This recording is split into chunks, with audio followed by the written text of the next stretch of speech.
여자의 뇌 두 번째 시간입니다.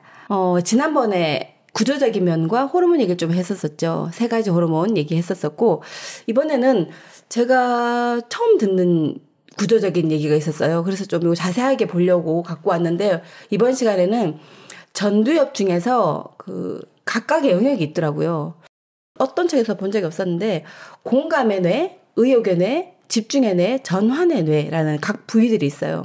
이름을 붙였을 것 같은데, 공감, 의욕, 집중, 전환 부분의 역할을 담당한다 이렇게 보시면 될 것 같아요. 자, 그림을 좀 보시면 공감의 뇌는 이마 정중앙 있죠. 저기가 가장 활성화되면서 공감 능력을 발휘할 수 있는 부분인 것 같아요. 저기가. 그리고 서드 아이 있는 위치네요. 그리고 네. 예, 맞아요. 그리고 의욕의 뇌는 그 눈썹 사이 2군데 있죠. 눈썹 사이 전방 부분적인 부분, 네. 약간 500원짜리 동전 부분 같은데 의욕적인, 이제 도전적이고 뭔가 의욕이 고취되고 이런 역할을 하는 부분인 것 같아요. 집중의 뇌는 이마 조금 원래 머리카락 나기 시작하는 그 부분 있죠. 네. 그 부분에부터 시작인 것 같은데 이 집중해서 긴장감을 유발시키고 그리고 또 한 가지 몰입할 수 있는, 집중할 수 있는 부분을 자극해 주는 것 같아요. 이 부분이. M자 탈모 위치. 네, 맞아요. 그리고 그 전환의 뇌는 저도 좀 처음 들어보긴 한데 관자놀이보다 조금 앞부분인 것 같아요. 이 전환하는 어떤 사건, 사고나 상황을 감정과 그 사고를 좀 전환시킬 수 있는 그런 뇌의 부위인 것 같아요. 막 혈압 오를 때 관자놀이 지압하잖아. 맞아. 네. 그러네. 그래서 하나씩 찾아볼게요. 이번 시간에는 요 4가지를 보면 좋을 것 같은데 이 공감의 뇌 같은 경우는 세로토닌이 가장 중심적 역할을 하거든요. 공감이라 딱 떠오르면 비언어적인 그 눈빛, 태도, 느낌 이런 거 있죠. 사실 저 같은 경우는 이제 발달 쪽 아이들 하고 있기 때문에 이걸 보면서 저 부분이 굉장히 잘 안 되는구나. 그래서 이 부분을 어떻게 해서 훈련시켜줄까 했는데 여기서 얘기하기를 만 10세까지 정도가 이 공감의 뇌가 거의 다 발달한대요. 성인 수준만큼. 그러니까 그 어린 시절에 만약에 갇혀서 자라거나 아동학대라든지 이런 식으로 갇혀서 자란다거나 아니면 어떤 문제가 생겨서 교류를 못하게 된다. 이러면 이제 공감하고 배려하고 이해하는 사회적 관계의 능력이 떨어지게 되는 거죠. 요즘 아이들 좀 항상 요즘 아이들이죠. 우리도 그때 요즘 아이들이었지만 예전에 비해서 항상 10년 전, 20년 전에 비해서 점점 함께하는 빈도가 떨어지잖아요. 그래서 이런 뭔가 사건 사고가 많이 나타나지 않나 하는, 그리고 타인을 해야했을 때 얘가 얼마나 아픈지 잘 못 느끼고 그걸 잘 이해할 수 없고 그런 문제들이 일어나지 않나 생각이 들더라고요.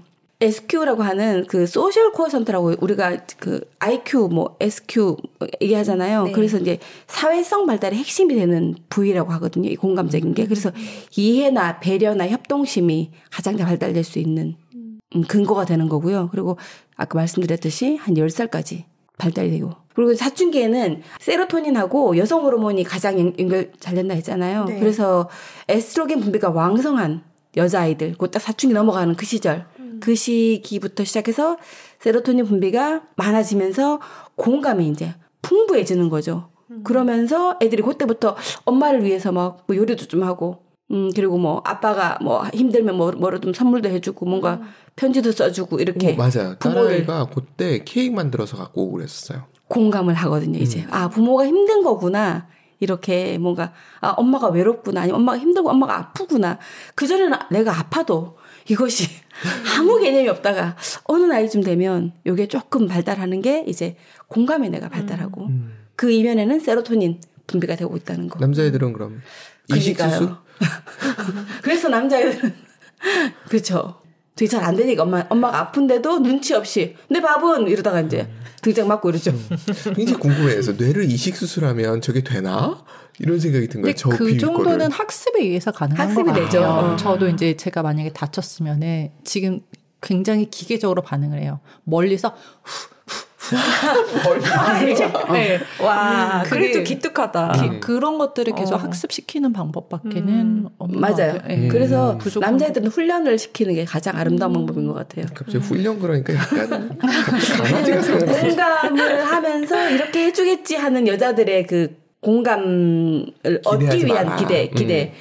좀 아닌 것 같아요. 이게 확연하게 차이가 나는 게 저는 4세 아이 저희 조카는 딸이고 저희 아들이잖아요. 둘이 이제 반응이 다른 게 제가 뭐 하다가 이렇게 다쳤다 이러면은 이모 이러면서 달려와요. 달려와서 어루만져주고 너무 애잔해. 애잔해요. 근데 저희 아들은 멀리서 배웠으니까 해야 되는 이걸 안 하면 엄마가 어차피 시킬 거거든.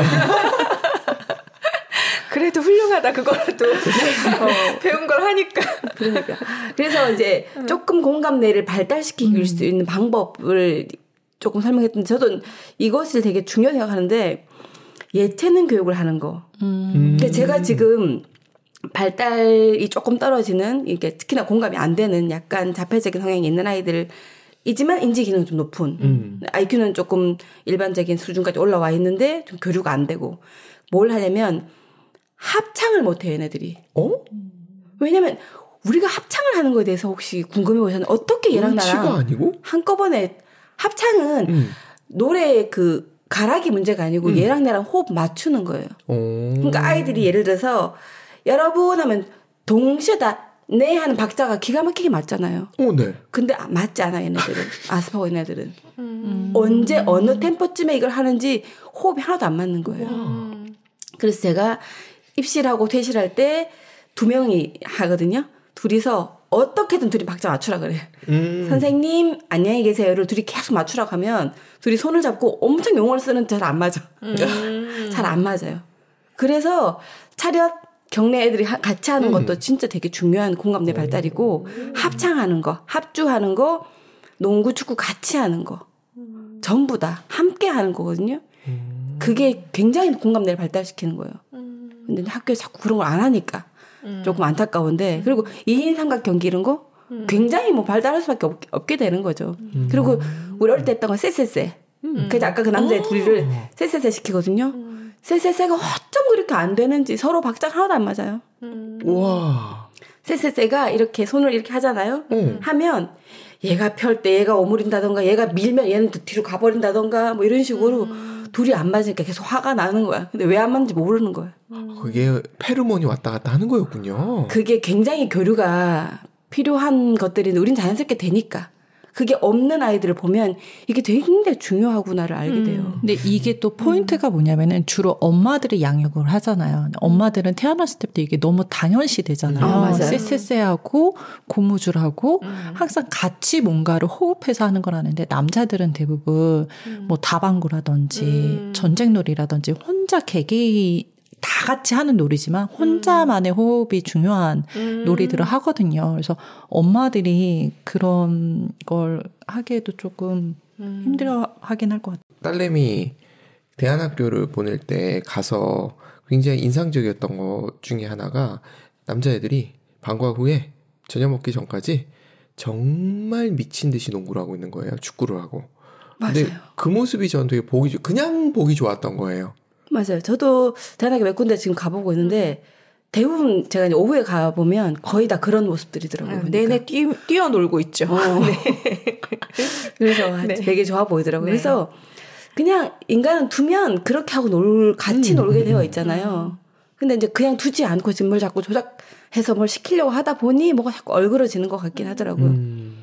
요즘 발도르프 교육도 유행하는데 오일 트림인가? 오일 리틈인가? 어쨌든 그렇게 아침에 뭔가를 같이 체조하는 거라든지 어떤 동작 같이 하는 거라든지 저는 치료실에서 수업할 때 실뜨기도 시키고 실뜨기, 쎄쎄쎄 그리고 되게 제가 많이 시키는 게 이런 것들은 치료 선생님 해보시면 좋은데 거북이 놀이라고 해서 아까 그 두 남자애들 하나를 엎드려 나머지 한 명이 뒷다리를 들고 뒷다리 들어줘야 돼.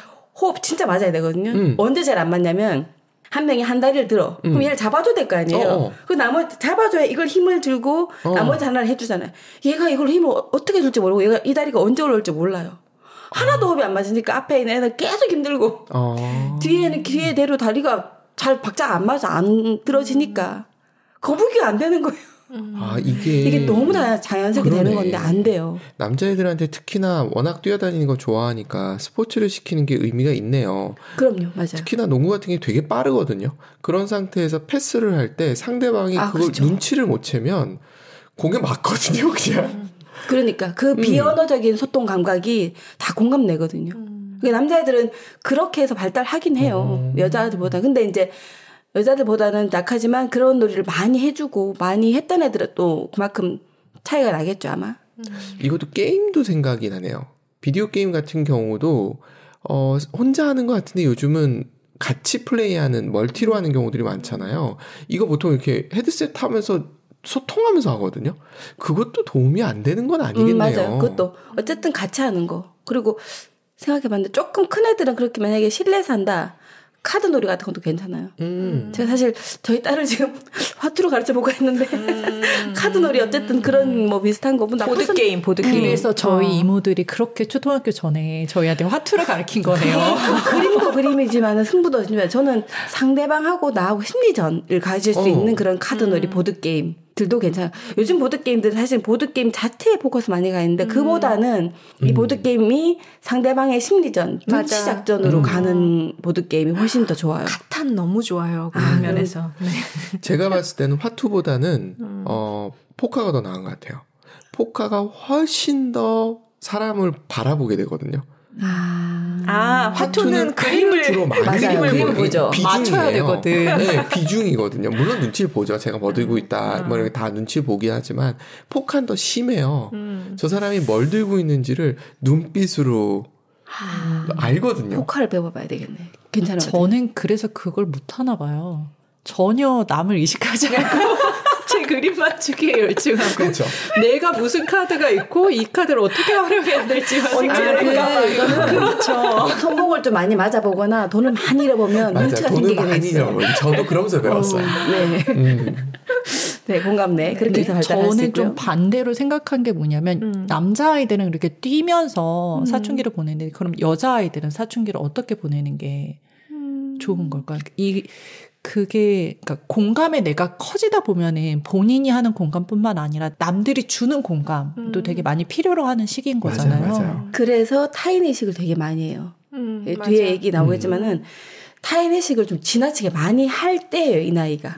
그걸 좀 정리해주는 방법이 있을까요? 네. 근데 그거는 이 호르몬 분비가 가장 많이 되는 시기이기 때문에 그거는 더 이상 얘한테 뭔가를 정리를 할 수는 없고 그 시기가 지나고 나면 물론 논리적으로 설명을 하겠지만 논리적인 설명들이 별로 귀에 들어오지 않을 거예요. 근데 이 한창인 고 1, 2년, 2, 3년 시기가 지나고 나면 다시 그 들었던 얘기들이 정리되면서 자리 잡을 거예요. 아마.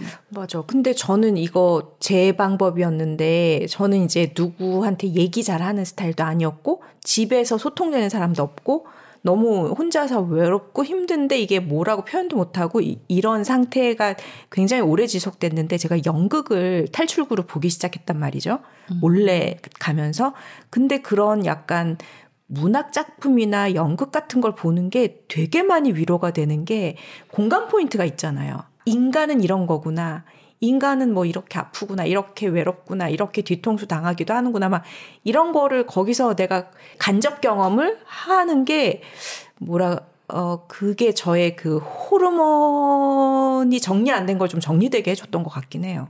그래서 문학 작품이나 연극이나 이런 것도 좋긴 했던 것 같아요. 저한테는. 드물죠. 같은 맥락에서 예체능이라는 게 그렇게 아름다운 방법은 조금 드물죠. 이불 덮고 누워있죠. 제가 봤을 때는 아름다워요? 덕질하는 것도 괜찮은 것 같아. 그렇죠. 아무래도. 그 얘기 들었어요. K-팝을 외국 엄마들이 K-팝을 듣는다 그러면은 아주 찬성을 한다는 거예요. 이유가 가사가 착하대요. 가사가 좋아서. 비교적. 그렇죠. 비교적. 해외 음악도 워낙에 세니까. 맞아요. 우리나라 음악이 워낙 또 조금은 있어. 19금 이런 게 있더라고 보니까. 있죠. 없진 않죠. 근데 뭐 외국만큼은 아니니까. 그래서 도리어 이렇게 들으면서 공감하면서 그러니까 음미체가 많네요. 음미체로 그 여자아이들도 음미체고 남자애들도 음미체고. 그래서 공감내가 심하게 작동하는 시기이기도 하고 자의식이 좀 강해지고 타인이 나를 보는 시선들 그리고 여자애들 같은 뒤에 나오지만 비교 이런 것들이 굉장히 민감해지는 시기거든요. 근데 거기에다가 이제 논리적인 어떤 얘기라든지 조언은 별로 귀에 들어오지 않고 그래서 그 시기에 잘 지나가면서 오히려 도파민과 의욕을 조금 고취시켜 줄 수 있는 도전할 수 있는 거리를 좀 다르게 그리고 여자애들 같은 경우는 전환적인 뇌가 좀 발달되어 있기 때문에 그렇게 약간 돌려져 보는 거. 근데 그것도 어쩌다 한 번 정도 해야 먹히지 빈번하게 해서는 먹히지 않고 두는 게 사실은 맞아. 제일 알아서 찾아가야 돼. 특히 감성적이고 뭐 이게 마음이 힘들 때 뭔가 옆에서 조언을 한다는 건 별로 불쾌하죠. 오히려 그들이 그냥 꼭 안아주고 맞아요. 지가 보고 싶은 뭐 더덕님의 부모님 되시는 분은 소설책을 읽으면 읽게 두고 그렇죠. 아이돌 천국이네. 너무 좋다. 천국이야. 아이돌 덕질하면 덕질하게 두고 그게 제일 좋다. 부모가 함께 네. 그 얘기 들었어요. 부모도 아이에게 단답형으로 얘기해요. 오늘 점심 뭐 먹었어? 저녁에 뭐 먹을래? 이렇게 얘기하지 말고 저녁은 부모도 그러니까 아이에 대한 관심을 최소화시켜야 된다라고 얘기를 하시긴 하더라고요. 귀찮을 것 같아요. 맞아요. 그리고 만사 귀찮은 시기가 또 이 시기거든요. 사춘기 애들이 좀 다 늘어져 있고 지난번 남자의 뇌할 수면 시간도 달라진다고 했잖아요. 밤 늦게 잠이 깨져 있고 아침에 늦게까지 자야 되고 그래서 그런 것들 좀 이해하고 있으면 훨씬 잔소리를 덜 하게 되지 않을까. 그러니까 그때 사당 오락을 얘기하면 집 나가란 얘기지. 네, 다음으로 이제 의욕의 뇌를 보시면 괜히 지압하게 되네요. 의욕이 필요하세요? 거기 뼈가 있어요. 이게 다 신경 물질이 여기서부터 다 전달이 된다고요. 그렇지요? 내가 길을 주잖아요. 여기서. 우주의 기준이다. 그렇지. 맞아요. 우리 침수를 배워볼까요? 네, 의욕에 대해는 이제 조금 남자애들이 좀 강한 부분이죠. 도파민 관여하는데 이때 이제 여자애들 같은 게 아까 말씀드렸듯이 세로토닌과 공감이 좀 많이 차지하는데 이때 도파민적인 자극이 좀 필요하기 때문에 부모들이나 환경적으로 조금 촉구를 해주는 게 좋을 것 같다. 그럼 어떻게 하면 되냐? 잘 못하거나 어려워하는 그런 것들이 있으면 좀 그 과정을 칭찬해주고 하는 것만으로도 어디냐 하고 칭찬을 좀 해주면서 그리고 몰입하고 있는 취미활동 보통 이 나이 때 애들이 좀 비교를 많이 하거든요. 다른 아이들이 다 갖고 있는 취미활동 난 안 하고 내가 다른 걸 이상한 걸 하면 나만 좀 이상한 거 하는 거 아닌가 하는 생각을 해요. 그러면 오히려 부모들이 그 취미활동에 대해서 더 조금 촉구해주고 몰입할 수 있게끔 제가 예전 기억이 나는데 그 더덕님이 딸 5학년 때인가 막 옷감으로 애들 네, 옷 바느질하고 이럴 때 인형은 만들고 그때 막 옷감을 사줬던 것 같고 네. 재봉틀 사주고 이랬던 것 같아요. 옷감을 보니까. 막 구해줬죠. 네. 그랬던 것들이 본인의 취미 활동에 되게 몰입할 수 있게끔 그게 도파민적인 뇌를 조금 더 자극해줄 수 있는 네. 진짜 성경지명 있으시고 진짜 훌륭하신 것 같아요. 저는 되게 뭐라 그럴까 나중까지 써먹을 수 있는 공부가 공부라고 생각을 하는 거예요. 수능 공부 말고. 그런데 바느질을 한다는 게 이게 보통 맞아요. 설계도 해야 되죠. 본인이 패턴 짜야 되죠. 이걸 손으로 다. 맞아요. 이게 엄청난 공부거든요. 전 그렇게 생각했던 거죠. 맞아요. 그래서 이거는 얘가 할 때 해주면 뭐 그래서 공부다. 편집을 잘하나 얘가? 네. 대안학교에서 제가 그 생활학습이라는 게 있더라고요. 생활을 학습한다 하더라고요. 그냥 설거지, 빨래, 그리고 뭐, 제가 아까 공감네, 그 얘기 안 했네. 아이들 둘을 두고 큰 물통이나 뭔가 큰 물건들 함께 옮기는 거. 그거 애들 잘 못하거든요. 그런 것들도 되게 중요해요. 함께 옮기는 거. 해볼 일이 없어요. 부모들 시키지도 않고. 그치. 왜 안 시키죠? 그래서 솔찬이 자기 몫을 해내요. 맞아. 집에서 집안일 시켜야 돼. 네, 정말. 사세임에도 불구하고 솔찬이 그치. 해결을 하고 있어요. 많이 시켜야 돼요. 그래서 취미 활동을 좀 할 수 있게끔 더 적극적으로 할 수 있게끔 조장해 주는 거. 그리고 만약에 그걸 좀 하면 부모가 좀 더 대회 같은 데로 나가보라든지 아니면 뭔가 그런 축제나 이벤트 같은 거 있으면 뭔가 내보라든지 가보자 한다든지 그렇게 해서 본인이 하고 있는 것들을 조금 더 고취시켜 줄 수 있는 분위기를 만들어주면서 여자아이들이 세로토닌으로 공감으로 너무 많이 가지 않게끔 도와줄 수 있는 것 같아요. 이게 근데 부모가 적정선을 타야 되는 게. 맞아요. 네, 그러니까 엄마가 나 이거 좀 좋아하는데 이거 무슨 대회 있어. 너무 과하게 가면. 과하게 가면 이제 부모님한테는 말하지 말아야지. 혼자 해야지. 그렇게 되는 게 제 케이스거든요. 진짜. 네. 적정선을 항상 딱 잘 보셔야 될 것 도파민이 같아요. 부모님이 나오셨군요. 그러게. 그래서 지금 도파민적 엄마, 세로토닌적 엄마 이런 것도 있어요. 네. 그 엄마의 성향하고 아이의 성향하고 맞아 떨어지면 좋은데 안 맞아 떨어지면 그게 되게 힘들 것 같아요. 물론 제가 그 MBTI에서 F형 엄마, T형 딸도 있고 뭐 반대인 것도 있지만 맞아. 의욕에 넘치는 도파민적 엄마와 그냥 맞아. 평화주의적 딸 아무것도 안 해도 난 그냥 지금 가만히 놔두면 좋은데 저희 집이요? 이렇게 안 맞으면 서로 스트레스인 거예요. 그건 애만 스트레스도 아니고 부모도 스트레스지만 부모가 메타인지를 발휘해야 되지 않을까 하는 저의 생각이거든요. 의욕의 뇌를 할 때 갈망 스트레스라는 게 있어요. 그게 뭐냐면 하기 싫은 어떤 일이 나올 때 일이 있을 때 살짝의 스트레스가 있어요. 예를 들어서 뭔가 물건을 끌 때 마찰이 있잖아요. 마찰이 있으면 더 세게 끌 수 있잖아요. 얼음판에서 물건을 끌 때는 내가 그냥 뭐 되게 애를 쓴다기보다 그냥 가는 길에 가는 느낌이지만 살짝의 바닥에 마찰이 있을 때 더 세게 끌 수 있거든요. 그러면서 의욕이 더 많이 고취될 수 있어요. 또 이렇게 수학 문제를 풀어야 되는데 엄마가 이제 수학 문제를 요거 풀고 나면 뭘 해준다 했을 때 그거를 억지로 시켜서 하게끔 만들어서 아이가 하게 되면 부정적인 느낌이 오겠죠. 그러면 노르아드레날린 나와요. 일단 기분 나쁘고 긴장이 되고 화가 나. 그런데 그래? 그럼 나 이것만 하면 해준단 말이지? 저희 딸이 지금 계속 염색해달라고 그래서 제가 그러면 책을 10권 읽고 독서록을 쓰면 해주겠다. 그전에는 들은 척만 척하더니만 바로 그냥 그 독서록을 줄 10칸 그어가지고 포도송이 막 그려가지고 냉장고 붙여놓고 10개만 다면 된단 말이지? 어떤 책이든 되지? 그래서 막 애기 같은 책도 10권이 된다 이거지. 그래서 알겠다 했더니만 그 제목에 염색하기 이렇게 적어놨어요. 이게 싫지만 이건 내가 해야 되겠다 이런 적극성이 있으면 도파민이 분비되고 그냥 앉아서 지금 앉아봐 풀어 막 이렇게 하면 하긴 하는데 이제 노르아드레날린 나오는 거죠. 근데 이게 특히 사춘기 때 강하게 나온다. 되게 강하죠. 네. 완전 공감. 제가 들은 아빠 얘기는 딸아이가 너무 공부를 안 해서 건 게 뭐냐면 아빠는 성적이죠. 얘는 앞팀 D팀이었어요. 성형. 그게 성공했대. 둘 다 성공했네요. 둘 다 성공한 거죠. 모두 다 윈윈을 한 거죠. 그게 아이들한테 이제 특히 여자아이들 같은 경우는 세로토닌적 뇌가 주 중심이잖아요. 근데 그렇게 하면 어떤 계기가 돼서 내가 성과를 내보고 쾌감을 얻어보면서 그런 느낌을 반복할 수 있겠구나 하는 게 사춘기 때 꼭 필요하거든요. 근데 그거 없이 그냥 줄줄 흘러갈 수도 있겠지만 그런 느낌을 한두 번 해줘보면 어떤 일이 닥쳤을 때 내가 해봐야지 했을 때 지난번도 이렇게 해봤으니까 하는 그 기억을 갖고 있는 거예요. 똥이맘님 얘기했듯이 분위기 잘 보고 도전을 적소에 적당히 한 스푼만 살짝 얹어주는 그런 느낌? 그렇게 해서 아이가 끝내는 마지막에 내가 선택한 것처럼 느끼게. 맞아. 부모는 미끼를 던졌지만 미끼를 무는 건 아이게 돼야지. 맞아. 안 쳐서 지금 해 막 이렇게 하면 이제 안 되는 거죠. 집 나가죠. 방금 양치질을 그렇게 시키고 왔는데. 아들이니까 괜찮아요. 아침에 좀 급하니까. 모든 것을 그렇게 할 수는 없죠. 그래서 맞아. 적당히 봐가면서. 네. 알겠습니다.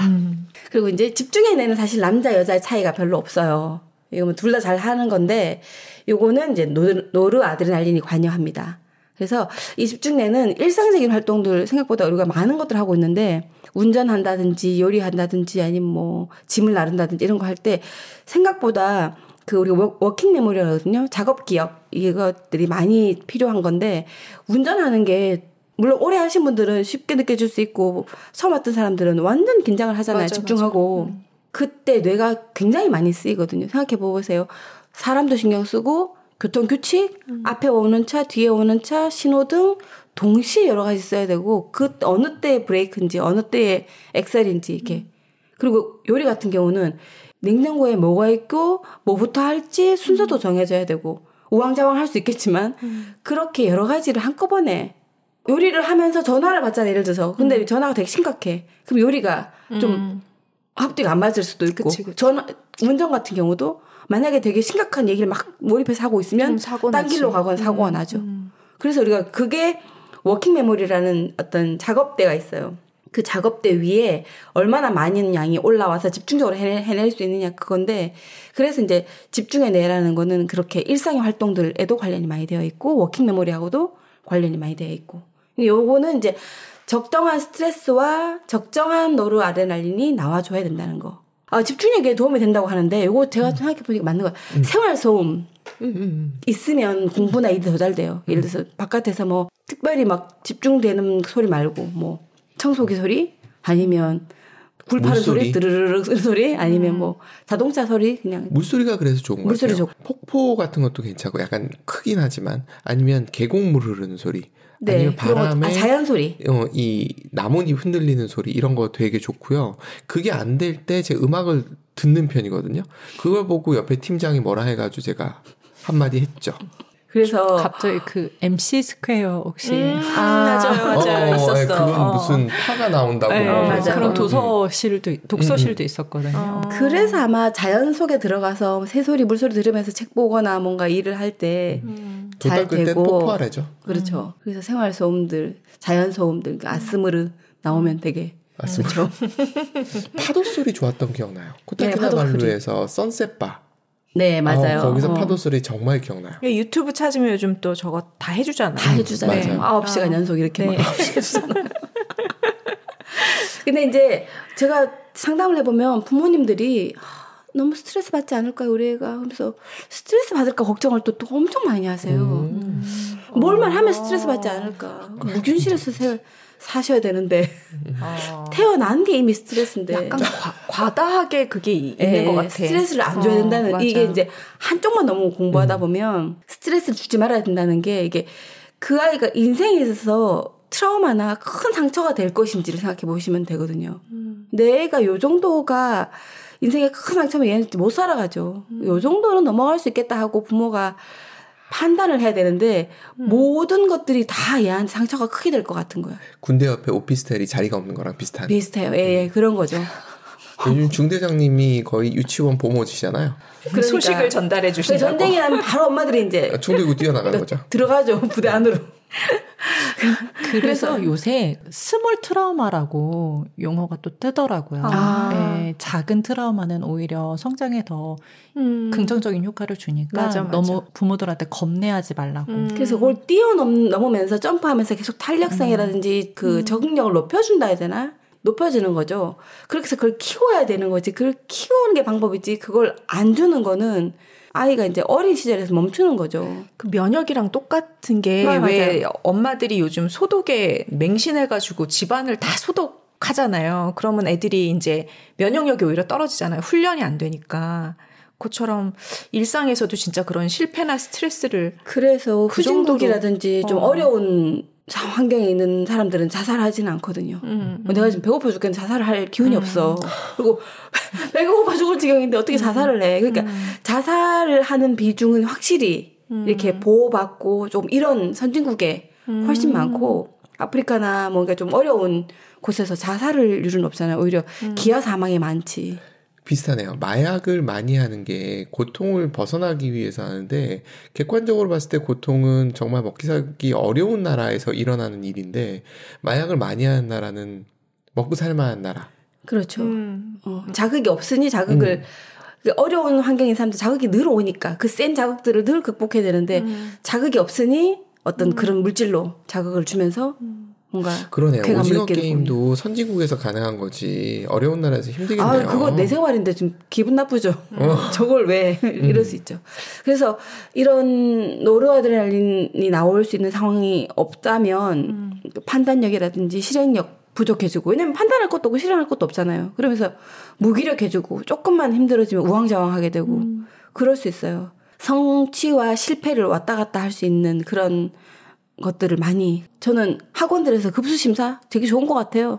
급수 심사 수시로 해주잖아. 한 달에 한 번씩 뭐 빨간띠 노란띠 하면서 하고 뭐 저는 바둑을 되게 높이 사는 편인데 바둑에서는 매 판마다 그 쫄깃쫄깃한 마음과 상대방하고 긴장하고 실갱이하면서 승패로 급판으로 승패가 좌우되기도 하고 그래서 되게 좋은 것 같기는 하더라고요. 이제 마지막에 전환에네 이것도 세로토닌하고 관련이 되어 있대요. 이것도 여성 호르몬과 관련되어 있죠. 그래서 여자아이들이 좀 더 우월하게 발달되어 있어요.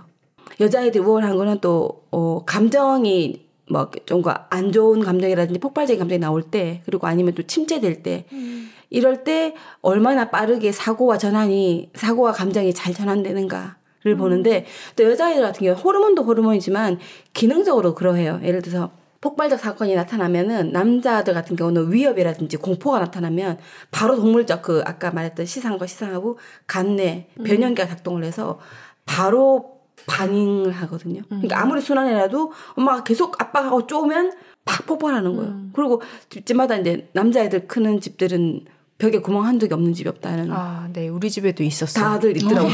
거리 많이 있더라고요. 친정에. 네. 야구방망이로 문을 부시고. 뭐. 그렇죠. 저희 조카도 보니까 집에 문에 주먹이 한두 개 들어가 있더라고요. 저희도 65인치 TV가 갔어요. 인사했죠. 그게 위협이라든지 압박이 오면 바로 이제 동물적 본성으로 튀어나가는데 여자들은 그 압박이 오면은 전두엽을 한번 갔다가 오거든요. 시간이 걸려. 그리고 전두엽에 가서 그래서 여자들이 너무 말도 안 되는 상황이 오면 기가 막혀서 멈추는 거예요. 그게 전두엽 갔다 오느라고. 그래서 갔다 온 다음에 내가 받아들일지 못 받아들일지 생각해서 안 되겠다 싶으면 사고나 감정을 바꿔버리는 거예요. 잊어버리자 아니면 뭐 어떻게. 그럼 부모가 해줘야 할 일은 기다려줘야 되는 거네요? 그럼요. 부모들이 할 일은 딱히 없고 여자애들은 이렇게 스스로 잘 진행되기 때문에 옆에서 그렇게 왈가왈부할 필요가 없을 것 같더라고 보니까. 그래서 여자들이 조금 이제 환경 적응력, 탄력적으로 봤을 땐 조금 더 생을 유지하기가 좀 쉽죠. 그래서 예를 들어 보면 남녀 관계에서 이제 이별을 했을 때 여자애들은 울고 불고 며칠 있으면 딴 남자를 보러 가죠. 남자보다는 쉽다. 남자들은 그걸 돌리는데 세월이 꽤 걸리고. 맞아. 그리고 이제 예를 들어서 뭐 사업을 실패했다, 파산했다. 그러면 여자들은 아무리 내가 귀부인같이 살았어도 애가 어리다. 바로 뛰쳐나가서 생계를 해결하러 뛰쳐나가지만 남자들은 내가 이럴 수가. 내가 누군데. 이러고 이제 막 벽에 머리를 박거나 술을 드시거나 막 페인처럼 막 한동안 가잖아요. 이게 안 넘어가가지고 술을 많이 먹으면 넘어가나? 잊고 싶은 거죠. 잠깐 전환이 안 되니까 잠깐 불을 끌려가는 거죠. 그래서 근데 세월이 꽤 걸린다는 거죠. 그래서 여자들이 훨씬 빠르다는 거죠. 그래서 적응도 빠르고 하니까 함께 살아야 되죠. 다독거리면서. 그리고 이제 그래서 아까 말씀드렸던 도파민적인 엄마, 세로토닌적인 엄마에 따라서 아이들이 힘들어할 수 있다는 거 염두에 두고. 그리고 엄마들 같은 경우도 좀 도파민적인 엄마 같은 경우는 전환이 빨리빨리 안 돼요. 아이랑 싸웠다. 그러면 제가 저럴 나이지 하고 넘어가면서 전환을 해야 되는데 조금 덜한 부모들은 분에 못 이기는 제가 어떻게 가면 나한테 이럴 수가 있냐. 두고두고 이제 복수를 하는 거지. 자녀한테. 이 애니어그램에 장형 느낌 팍 든다. 아니 뭐 장형일 수도 있는데 이게 장형도 건강도에 따라서 그렇죠. 전환이 잘 되고 네, 뭐 하면 전환할 수 있는데 근데 갑자기 불건강한 우리 엄마 거품 물고 눈이 막 뒤집히면서 욕을 했던 우리 엄마가 생각나네요. 아마 되게 도파민적인 엄마이신 것 같아요. 그래서 아마 그 자식들한테 내가 원하는 대로 안 돼 성과를 못 내니까. 그러니까 분하니까. 근데 이게 좀 반대인데 제가 약간 세로토닌적 엄마인데 저희 딸이 약간 도파민적인 뭔가 해야 되는데 엄마가 자꾸 괜찮다고 그러니까 엄마의 위로가 자꾸 화가 나는 거야. 얘는 지금 치고 올라가야 되는데 자꾸 괜찮다고 하니까 안 괜찮은데. 화가 나고. 잘못하셨네. 그래서 저거 조금 이해하면 조금 알고 나면 멘트라든지 상황이라든지 그걸 조금 유연하게 넘어갈 수 있지 않을까. 저는 생각이 듭니다. 바로 어제 저녁에 이제 양치질 종식을 선언을 했어요. 제가 해주는 거에 대해서 더 이상 이게 이러다가 엄마들이 왜 애를 때리는지 알겠는 거예요. 맞아. 그런 정말 뒤통수를 정말 한 대 시원하게 때려주고 싶은데 그건 못하고 난 더 이상 너의 양치질을 관여하지 않겠다. 그래서 딱 화장실을 나왔어요. 네, 애가 이제 울면서 양치질을 하면서 엄마 그렇다고 나를 버리고 가면 어떡해? 하면서 이제 1차전이 벌어진 거죠. 그래서 2차전까지 갈 생각이 없었어요. 이제 저는 나름대로 세로토닌적 엄마라고 이제 생각을 해서 이제 저녁에 자기 전에 책을 읽으면서 얘기를 했죠. 근데 아까 엄마도 화를 냈고 너도 화를 냈잖아. 근데 엄마는 실은 아직도 좀 속상한 마음이 있어. 그래서 네가 양치질을 제대로 하지 않았을 때 생기는 문제점들도 엄마는 아직도 걱정이 되고 너는 어때? 이랬더니 엄마 나는 한 차례 울고 났더니 속이 시원해. 그때부터 도파민이 나오는 거야. 이것이. 근데 그게 문제가 아니야. 그게 문제가 아니라 이렇게 해서 네가 앞으로 양치질을 어떻게 할 거냐고. 그러니까 내가 하면 되지. 이게 점점 도파민이 분비가 촉진되는 대사를 치더라고요. 이렇게는 어떻게 해야 되나. 예사롭지 않네요. 진짜 언어로 엄마랑 그 정도로 공방에 오고 가는 4살, 5살은 드문 것 같아요. 그 공방인가요? 4살과? 아니, 근데 되게 솔직한 표현인 것 같아. 맞아요. 남자들은 그냥 끝이잖아요. 그 순간 지나면 끝이니까. 언어 성향을 봤을 때 여성 성향도 굉장히 높은 것 같아 보니까. 일부러 그런 건 아니죠, 얘가. 일부러 그런 건 아니에요. 그건 되게 영리한 것 같아요. 이날 제가 지금 한 달간 금주를 하고 있는데 이날 저녁에 신랑한테 맥주 사와라. 이게 아직 안 풀려가지고 애가 자고 있는데 애는 너무 평화롭게 자고 있는데 남자들이 하는 거라고 그러지 않았었어요? 그러니까요. 저는 이제 나름대로 그 세로토닌적 엄마라고 생각했는데 아니더라고요. 애가 그렇게 치고 나오니까 와. 그건 어쩔 수 없는 것 같아.